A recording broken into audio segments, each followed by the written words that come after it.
Les sols possèdent donc plusieurs caractéristiques qui influencent leur comportement et leur interaction avec les structures.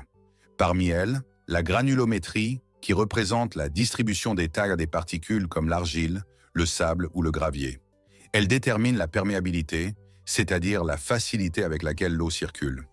Les sols fins, comme l'argile, ont une faible perméabilité, tandis que les sols granulaires, comme le sable, permettent un drainage rapide. Elle affecte aussi la résistance au cisaillement, qui dépend de la répartition des particules, en particulier dans les sols sableux et graveleux.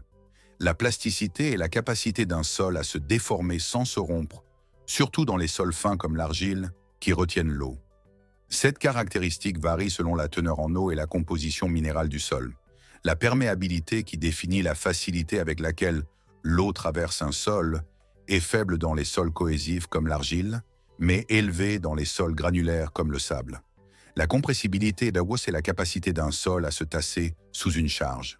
Les sols fins, comme l'argile, sont plus compressibles, tandis que les sols granulaires offrent une meilleure stabilité. Enfin, la cohésion est la force qui lie les particules entre elles. Elle est élevée dans les sols argileux et faible dans les sols granulaires, qui reposent sur le frottement entre les particules. Ces propriétés sont essentielles pour choisir les techniques de construction adaptées et garantir la stabilité des structures.